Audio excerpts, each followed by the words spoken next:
Good morning students. Be safe, be healthy. चलिए आज के लेक्चर की तरफ आगे बढ़ते हैं।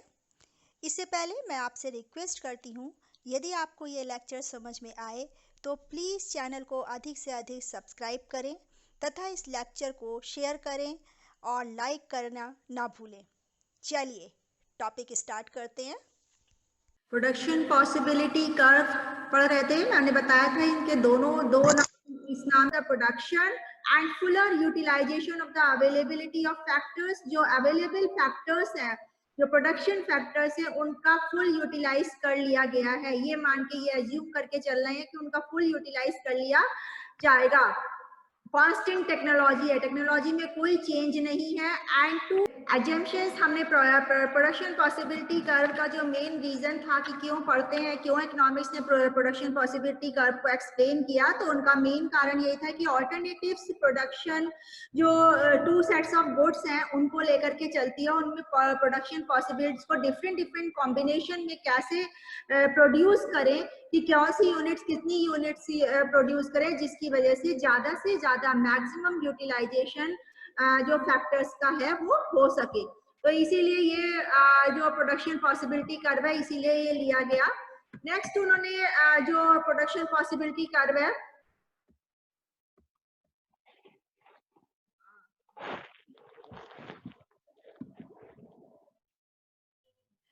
प्रोडक्शन पॉसिबिलिटी कर्व को दो मैंने बताया था, या तो प्रोडक्शन पॉसिबिलिटी शेड्यूल के नाम से आएगा या प्रोडक्शन पॉसिबिलिटी कर्व के नाम से आ सकता है। ये दोनों ही आता है कि what do you mean by production possibility curve. तो जब कर्व आता है तो आपको शेड्यूल भी एक्सप्लेन करना होगा साथ में।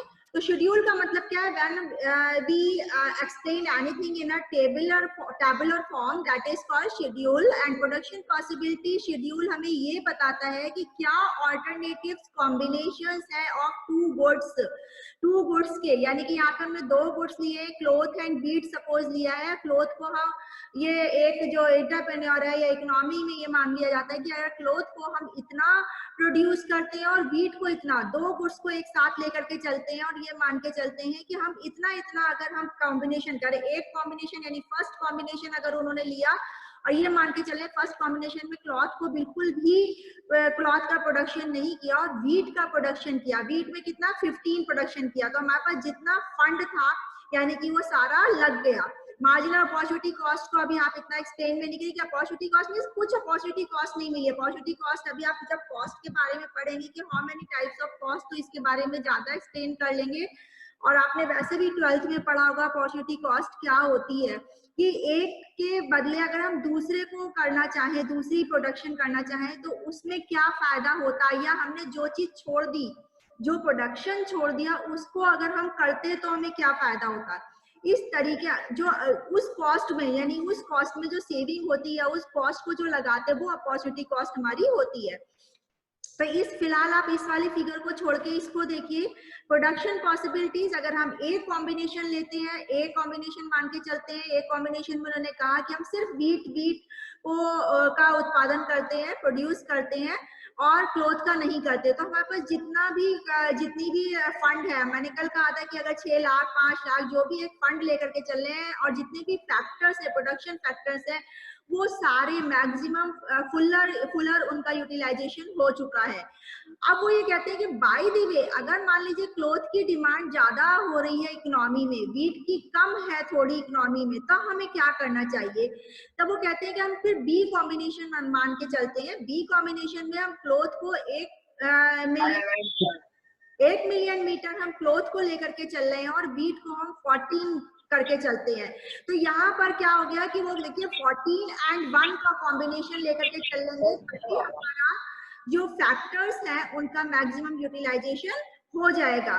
तो यहाँ पे ये देखिए, ये मान के चले कि मैक्सिमम यूटिलाइजेशन कितना हो रहा है, किस कॉम्बिनेशन को लेके चले जिससे हमें मैक्सिमम यूटिलाइजेशन हमारे रिसोर्सेज का हो।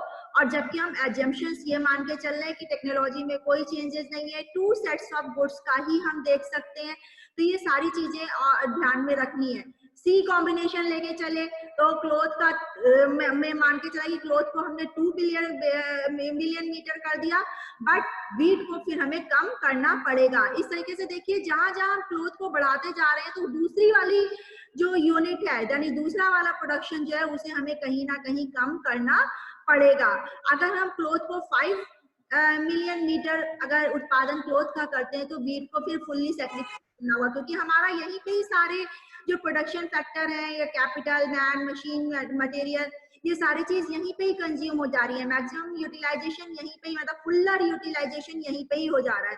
तो वो ये जो प्रोडक्शन पॉसिबिलिटी कर्व है वो ये मान के चलते कि हमारे पास जो फैक्टर्स प्रोडक्शन के हैं वो हमारे एक लिमिटेड है, वो फुल एम्प्लॉयमेंट भी है, यहाँ पर कोई खाली नहीं है। मान लीजिए एक अगर हम वीट का उत्पादन बढ़ाते हैं, क्लोथ का कम करते हैं, तो वहीं पर ही हमें क्लोथ वाले जो लेबर होगी वही जाकर के वीट में लगेगी। तो इस तरीके से कहीं ना कहीं कॉम्प्रोमाइज करना पड़ता है, एक यूनिट को बढ़ाने के लिए दूसरी यूनिट को सैक्रिफाइस करना पड़ता है। तो पॉसिबिलिटीज, बेस्ट पॉसिबिलिटीज क्या है, यानी इकोनॉमी के लिए, देश की इकोनॉमी के लिए क्या फायदेमंद है, इसको सोचते हुए कौन सा प्रोडक्शन ज्यादा किया जाए, कौन सी गुड्स का और कौन से गुड्स का कम प्रोडक्शन किया जाए, ये प्रोडक्शन पॉसिबिलिटी शेड्यूल डिस्क्राइब करता है। तो alternatively if all the resources are used for the production of wheat we can produce 15 million ton of the goods grain. ठीक है, यहाँ पर वो कह रहा है, इसे एक्सप्लेन किया है। In between then those extreme possibilities there are many other alternatives, बहुत सारे ऑल्टरनेटिव्स ए है, बी है, सी है, डी है, ई है, एफ है, ये ऑल्टरनेटिव्स है। इन ऑल्टरनेटिव्स में जो लगे कि हमारी इकोनॉमी के लिए फायदेमंद है, हो सकता है कि क्लोथ की जरूरत ही ना हो, वीट की जरूरत हो हमारी इकोनॉमी को ज्यादा, हो सकता है कोई कंडीशन ऐसी हो जहाँ पे वीट को कम भी अगर कर दिया जाए और क्लोथ को बढ़ा दिया जाए तो वहाँ पे क्लोथ की भी जरूरत है। तो कौन सी बेस्ट कॉम्बिनेशन है जो कि हमारी इकोनॉमी के लिए फायदेमंद है, उसी को ही सेलेक्ट करना ये प्रोडक्शन पॉसिबिलिटी कर्व एक्सप्लेन करता है। There are many other alternatives, thus we shall have to sacrifice one for another। वो मैंने आपको बताया अभी कि अगर एक यूनिट को, एक प्रोडक्शन को, एक गुड्स के प्रोडक्शन को अगर हम बढ़ाते हैं तो दूसरे गुड्स के प्रोडक्शन को सैक्रिफाइस करना होगा कहीं ना कहीं तक। तो this fact is clear from this table. आ गया समझ में कि ये क्या बताता है, प्रोडक्शन पॉसिबिलिटी कर्व हमें क्या बताता है। डन। प्रोडक्शन पॉसिबिलिटी कर्व है, वो तो शेड्यूल था, मैंने कहा था टेबुलर फॉर्म में जब हम देखते हैं तो वो शेड्यूल कहलाता है, और जब हम कर्व यानी कि ग्राफिक प्रेजेंटेशन जब हम शो करते हैं that is curve. Production possibility curve को हमने, देखिए ये ध्यान रखिए कि कर्व में करा है, यहाँ पर आपने वीट को दिखा दिया और ठीक है द कॉनकेव। इसकी जो फीचर्स हैं यानी फीचर्स के प्रॉपर्टीज क्या है अभी आगे हम पढ़ेंगे। देखिए हमेशा ये देखिए वीट को आपने यहाँ पर 5 जो वो था मिलियन के जो वीट था, मिलियन क्विंटल जो था वो आपका 5 मिलियन क्विंटल अगर वीट यूज कर रहे हैं तो क्लोथ आपका 1 मिलियन मीटर आपको प्रोड्यूस करना होगा। ठीक है, तो ऐसे ही आपने अगर देखिए यहाँ आपने वीट बढ़ाया, यहाँ पे वीट का मिलियन क्विंटल्स कितना है 9, तो यहाँ पर आपका 2 मिलियन मीटर यहाँ पर हो जाएगा। यानी कि देखिए ये कर्व जो है, ये कर्व आपका नीचे ढलान से होते हुए चला जाता है।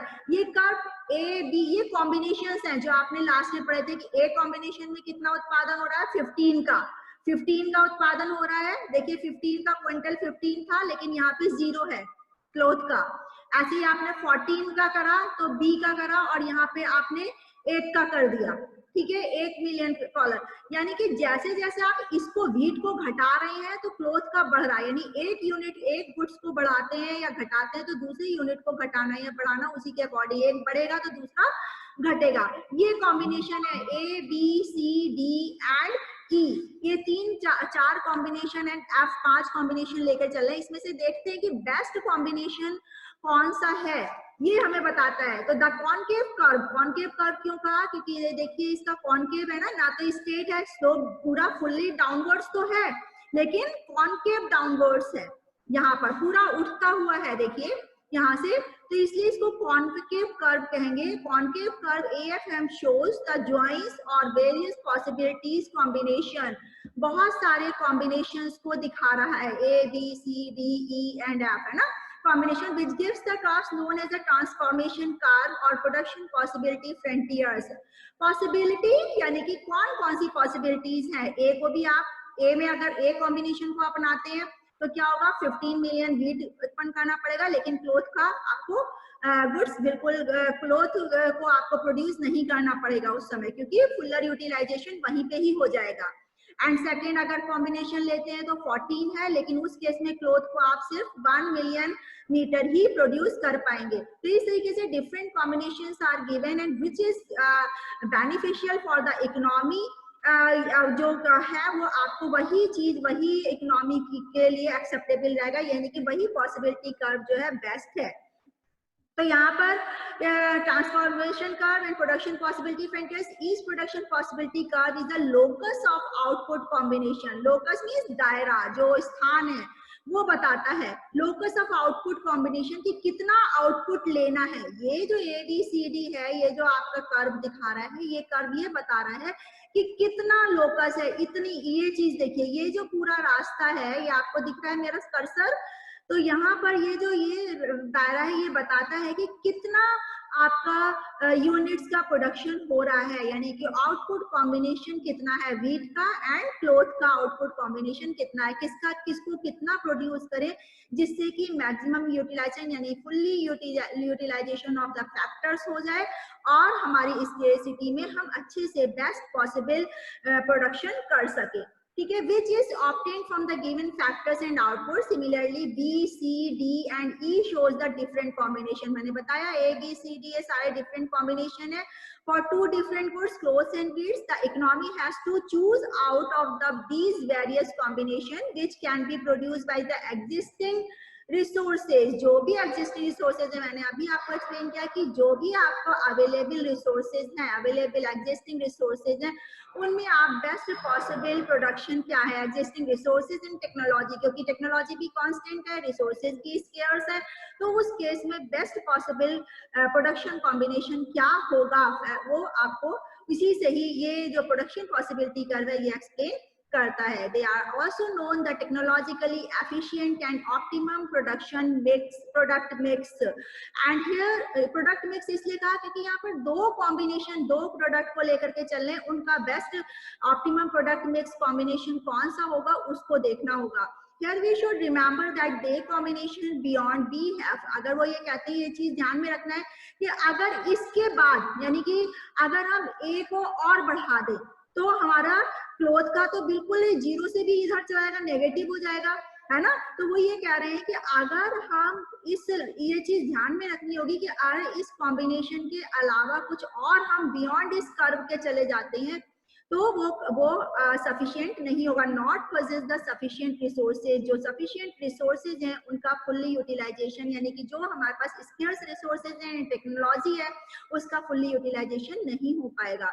देन इसका मतलब क्या हुआ कि production possibility curve shows the different combination of the, ये आपका प्रोडक्शन को different combination of the production यानी आउटपुट कॉम्बिनेशन को दिखाता है, और आउटपुट कॉम्बिनेशन को किस लिए दिखाता है, various combination in the condition of existing resources and the technology.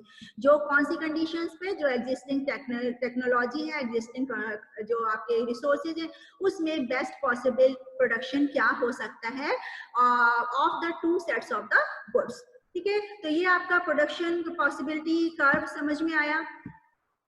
इसमें एप्लीकेशन कहाँ होता है इसके साथ में, कि यानी कि इसकी जो एप्लीकेशंस है प्रोडक्शन पॉसिबिलिटी कर्व, जिसको हम ये भी कहेंगे कि यूजेस क्या हैं, क्यों हम एप्लीकेशन प्रोडक्शन पॉसिबिलिटी कर्व को पढ़ते हैं। हालांकि बात साथ में मैं पढ़ाती भी गई हूँ, लेकिन तब भी हम एक बार हेडिंग्स के उसमें अकॉर्डिंगली पढ़ लेते हैं कि it haves to detect the unemployed resources in an economy, क्योंकि ये पीपीसी कर्व हेल्प करता है कि जो रिसोर्सेज छूट गए हैं, जिनको हम फुल्ली यूटिलाइज नहीं कर पाए हैं, और जो अगर हम फुल्ली यूटिलाइज नहीं कर पाएंगे तो हमारी क्या होगी, कॉस्ट बढ़ जाएगी।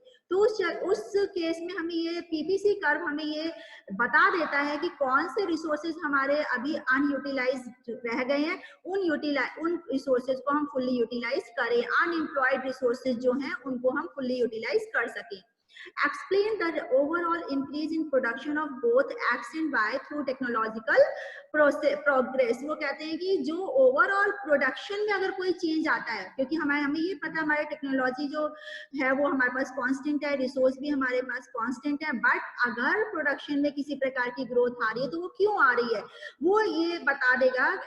जो इकोनॉमी में ग्रोथ है वो इसलिए बताएगा कि टेक्नोलॉजिकल चेंज हुए हैं, ये इसी की वजह से, टेक्नोलॉजिकल प्रोग्रेस की वजह से प्रोडक्शन में ग्रोथ आई है। तो ये एक्सप्लेन कर देता है। It comes in handy to understand the growth of an economy. जब ऑटोमेटिकली जब टेक्नोलॉजिकल प्रोग्रेस होगी तो प्रोडक्शन भी इंक्रीज होगा, और प्रोडक्शन इंक्रीज होगा तो इकोनॉमी ऑटोमेटिकली ग्रोथ हो जाएगी। तो इससे ऑटोमेटिकली पीपी कर्व से हम ये जायजा लगा सकते हैं कि इकोनॉमिक ग्रोथ कब हो रही है।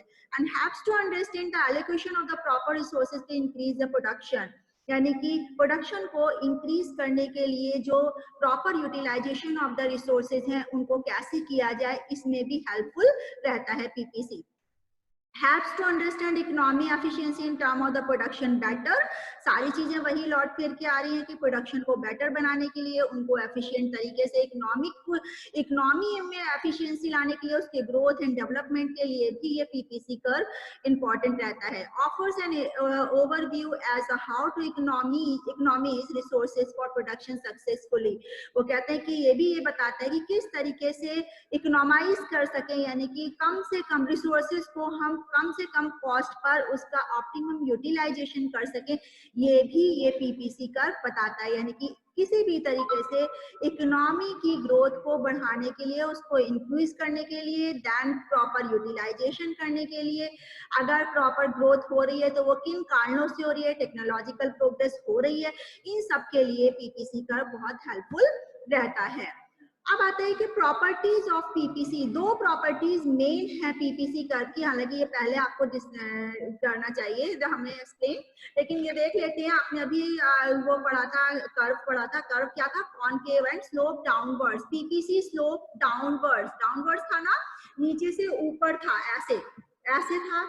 क्यों था डाउनवर्ड्स? क्योंकि वो ये कह रहे हैं कि it is because under full employment, हम ये मान के चलते हैं कि जितने भी हमारे पास मैन मशीन मटेरियल जितने भी रिसोर्सेज हैं उनको फुल्ली एम्प्लॉयड कर लिया गया है, फुल्ली लगा लिया गया है, उनको यूटिलाइज कर लिया गया है। इसलिए अगर हम एक गुड्स की प्रोडक्शन करते हैं तो दूसरे प्रोडक्शन के लिए हमें उन्हीं में से ही कहीं ना कहीं किसी रिसोर्सेज को निकाल के इधर लगाना होगा, उन फैक्टर्स को निकाल करके उन्हीं को ही यहाँ इस दूसरे गुड्स को अगर हम लाते हैं तो उन्हीं में से ही कहीं ना कहीं उसको कम करके यहाँ पर उन फैक्टर्स को यूटिलाइज करना होगा, क्योंकि फंड भी उतना ही है, मैन भी इतने ही है, मशीन भी हमारे पास उतने ही है, उसी तरीके से हमें उसको यूटिलाइज करना होगा। तो इसीलिए जो पीपीसी जो स्लोप्स है वो हमेशा डाउनवर्ड्स रहता है, यानी कि ऊपर से नीचे जाता है। तो इट इज बिकॉज, क्यों रहता है, क्योंकि under full employment situations production of both the goods can not be increase. दोनों को एक साथ नहीं बढ़ाया जा सकता।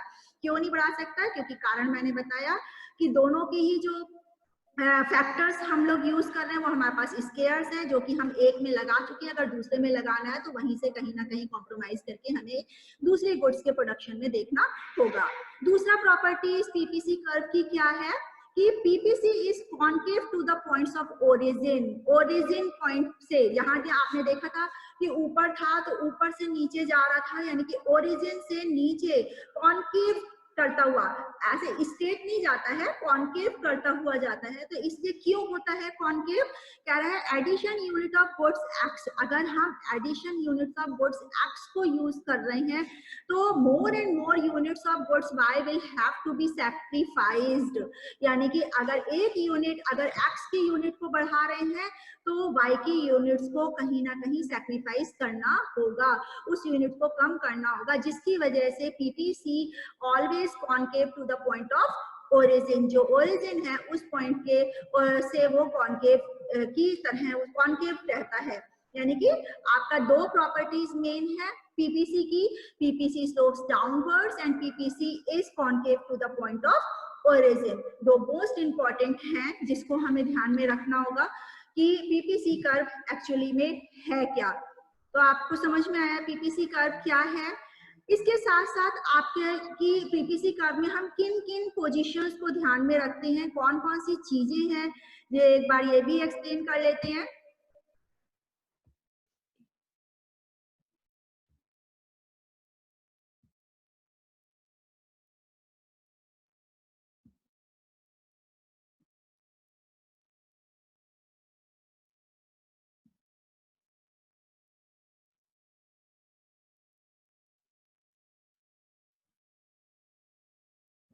पीपीसी कर्व, इसको शो हो रहा है ना आप लोग को ये?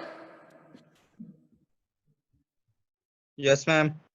यस तो पीपीसी कर्व का दूसरा रीजन ये आ जाता है, हमने ये पढ़ा कि प्रॉपर्टीज क्या है, प्रॉपर्टीज के साथ साथ में पीपीसी कर्व क्या है, पीपीसी जो है शेड्यूल क्या है, PP production possibility schedule, and then possibilities के साथ साथ इसके यूजेज या कहाँ हम इम्प्लीमेंट कर सकते हैं, क्या सोचने के लिए, क्या रिजल्ट निकालने के लिए हम पीपी कर्व को यूज कर सकते हैं।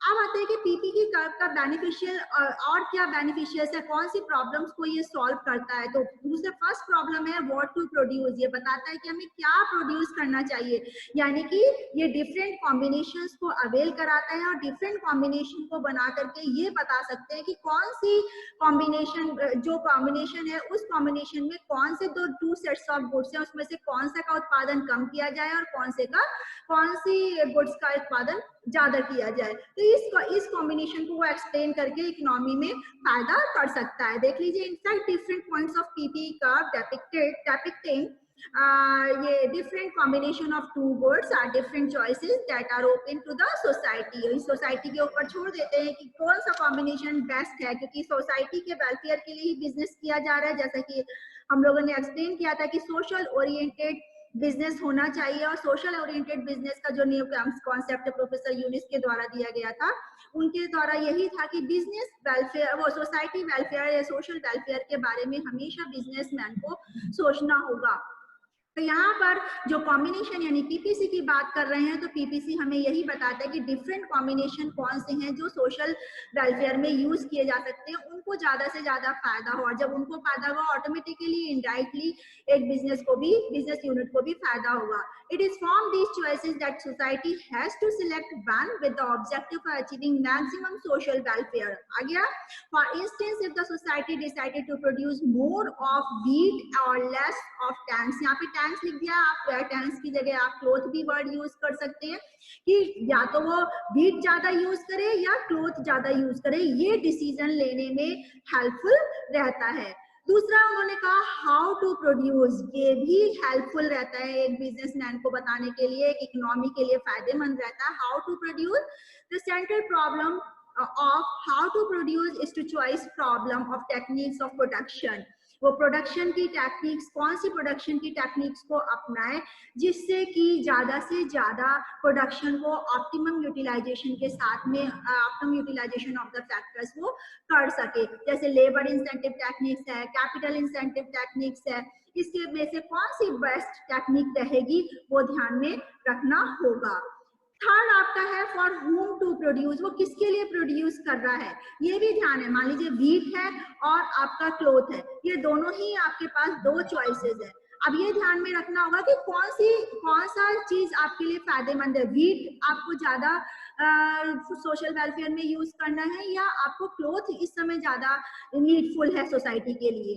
तो फॉर होम किस प्रकार की सोसाइटी के लिए यूज कर रहा है और किस लिए यूज कर रहा है, वहां पर कहाँ जहां आपने यूनिट लगाई है, जहां आपने प्लांट लगाया है वहां की सोसाइटी कैसी है, उसके लिए क्या बेनिफिशियल रहेगा प्रोड्यूस करना, कौन सी यूनिट ज्यादा प्रोड्यूस करनी ज्यादा सही रहेगी, ये चीज भी पीपीसी कर्व बताने के लिए, एक्सप्लेन करने के लिए हेल्पफुल रहता है। तो PPC curve reflects how to problem for whom to produce is being solved. ठीक है, if the combination of goods being produce show an increase in output of luxury goods then necessary goods, मैंने कहा ना clothes and wheat is clothes में आपका luxury भी मान सकते हैं कि ये बहुत लग्जरी वाले गुड्स क्लोथ्स आप फैंसी क्लोथ्स आप प्रोड्यूस करने की आपने अगर मान लीजिए फैक्ट्री लगाई है, तो उसमें आपको ये देखना होगा कि लग्जरी गुड्स यानी कि क्लोथ्स जो फैशनेबल क्लोथ्स आपने प्रोड्यूस करना वो ज्यादा जरूरी है या वीट ज्यादा जरूरी है वहां की उस सोसाइटी के लिए जहां आप जो सोच करके जिस काम के लिए आप कर रहे हैं। So to indicate the taste of rich people in being preferred to the need of the poor people,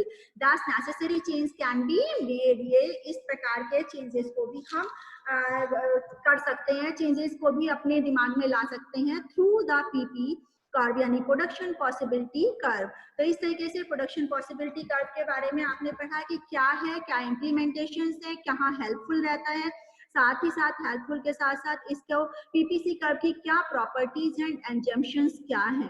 तो ये लॉन्ग क्वेश्चन आपका बन के आ जाता है, इसको लॉन्ग एंड शॉर्ट दोनों के हिसाब से आप इसको प्रिपेयर करिएगा। Any question?